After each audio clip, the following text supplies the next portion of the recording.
Hey, VSauce! Michael here. Come on in.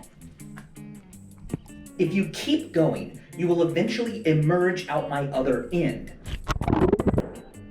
And for this reason, it has been said that the human body is like a donut.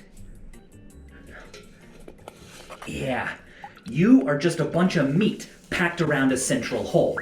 Now, I don't know what this man was thinking when he decided to put a donut in the toilet and then take it out, but I guarantee you that there's someone out there that has claimed that they got probed by aliens. And I'm gonna prove that to you, because there is. And I hope you're not eating, because what you're about to see is shocking. Literally.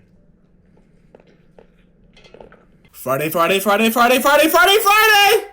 videos every Friday! Oh, and don't forget to subscribe, so I can drop out of college and move out of my mom's house. I'm trying to get the fuck out of here, man, please! If you're left alone on the internet for a long enough period of time, you will start to believe anything. When I was in 5th grade, my friend saw a video of somebody sticking headphones in their nose and the sound came out their mouth. I saw this man drop everything he was doing just to try it, and he failed miserably. Also, if you're on the internet for a long enough period of time, for one, YouTube's gonna start recommending you anything, and then you're gonna start looking up things that you never would have looked up, because now you have time. And that's how I got the idea to make this video, because quarantine literally had me looking up the dumbest things I could have been looking up possible. It all started out with one stupid YouTube recommendation. Jeremy Corbell has a documentary out right now. It's called Bob Lazar, Area 51 and UFOs. And flying saucers. And flying saucers. Bob Lazar, Area 51 and flying saucers. Okay. Yeah.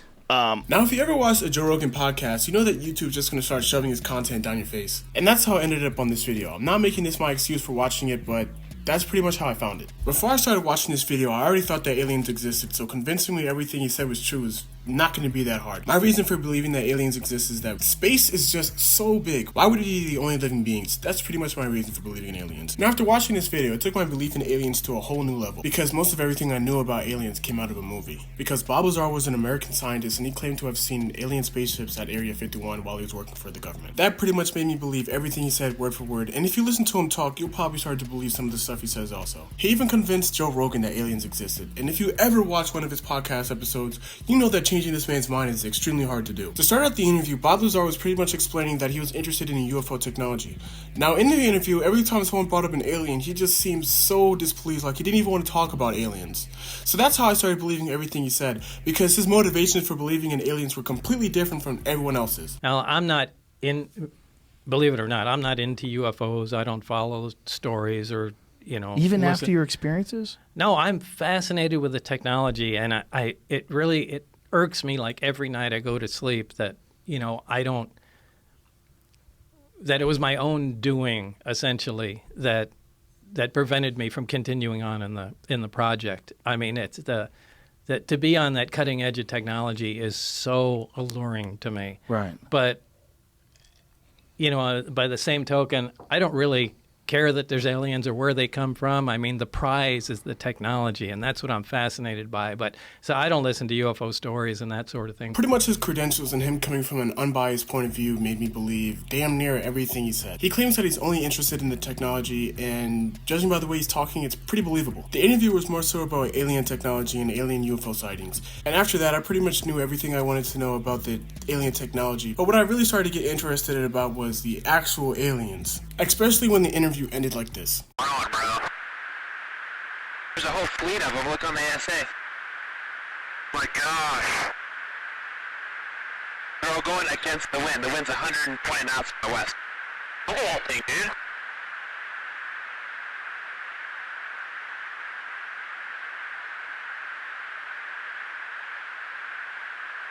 That's not our LNS though, is it? It's not. That is an LNS, dude. Well, if there's like... Look at that thing. It's rotating. The interview ended off with them looking at UFO footage from the US Navy. This wasn't some random footage from a junkie in a cornfield. So after the interview ended, this piqued my interest to look into aliens a little bit further. And that's when I started to hear the dumbest shit possible. Take this woman for example. She thought that she was abducted by aliens, and that's pretty popular in the alien community. But in her story, she took it a step further.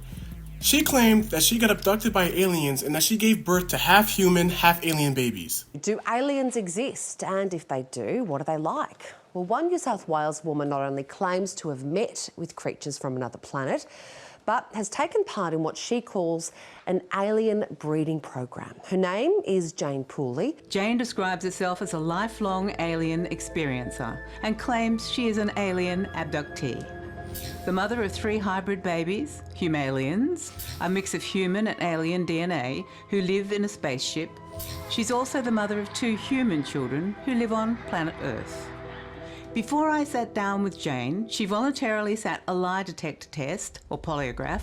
She underwent this test 3 times. Have you been part of an alien breeding program?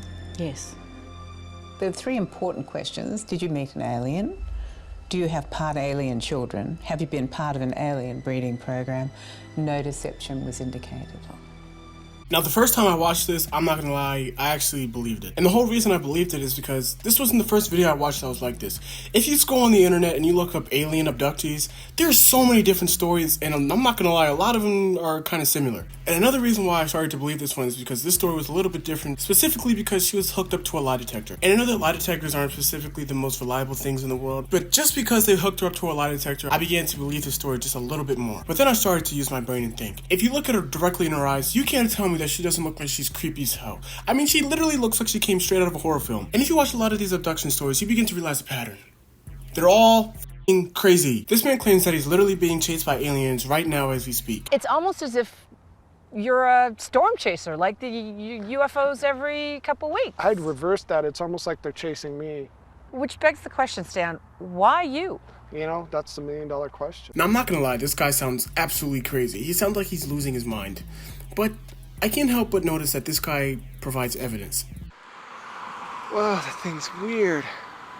Hey, where'd it go? Now, this is his UFO sighting, but if you watch the whole video, he kind of sounds crazy, I'm not gonna lie. Now, the thing that I can't quite wrap my head around is, why do I believe in aliens, but believing that they're actually visiting us is so far-fetched? I remember that it got to a point where I was pretty much looking out a window trying to see if there were any UFOs by me. And it got so bad to the point where I was laying down for about 10 hours because I just woke up. I stood up right to the window and it was bright outside. I stared into the distance and then I saw something flashing and then I fell. That was the dumbest thing I've ever done. I watched so many abduction stories back to back to back that I wanted to see if it was actually true. So I went up to the window and I decided to try it for myself. I literally tried to get abducted by aliens. Just saying that out loud just makes me sound so stupid. I don't know what sounds more idiotic. The fact that I went up to the window and I pretended to faint, or the fact that I tried to get abducted by aliens. Just imagine if I actually did get abducted by aliens. What the hell was I gonna do, say hi? And the even dumber thing about that is, look how fast the spaceship is going. If this thing is real, what in my right mind would make me want to get on this thing? And that wasn't even the dumbest thing I saw on the internet and pretended to do it in real life. Now, one thing that I saw on the internet and pretended to do in real life was that I tried to prove once and for all that I could turn Super Saiyan. And if you watched Dragon Ball Z as a kid growing up, don't lie, you know you tried it too.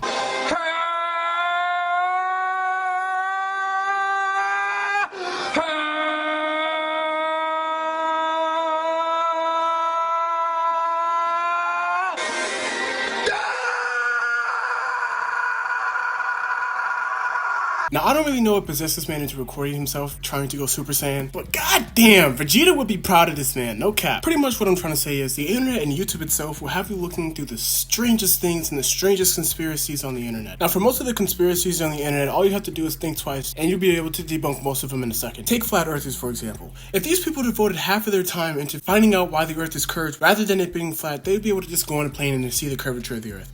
I'd love to see them try to explain that. And if you ever talk to a flat earther, the first thing they say is, I'm not crazy. To be honest, that's the first sign that you are crazy. If you have to start off by saying I'm not crazy, clearly you are. We don't have toilet water flying out on people in Australia because of gravity. Flat earthers had to be some of the most imaginative people on the freaking planet. Most of the stuff they come up with absolutely amazes me. But what amazes me the most is the reason why there's no black Super Saiyans.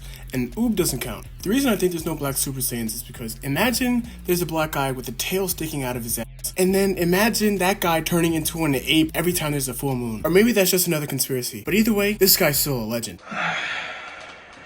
My name is Jalen, and I am a Super Saiyan. If you would like to support the channel, you can share, like, comment, and subscribe. But if you would like to support your boy financially, I'm also selling a facial massager. When you roll it on your skin, it can help to prevent pimples and acne by promoting blood circulation underneath your skin. It also vibrates, so when you get bored in the shower, you can, I'm just kidding. But it does vibrate though. It's also water resistant, so you can use it after you wash your face without getting shocked. For some reason, whenever I was younger and I had something on my face, I always put ice on it, and it helped out a lot. The facial massager also, for some reason, is always cold, so it low-key feels dumb good in the summer. I'm also a broke college student, so I couldn't afford to produce a lot of them, but you can check if it's available in the description down below. That's it for this week. New videos every Friday, and Subscribe, motherfucker.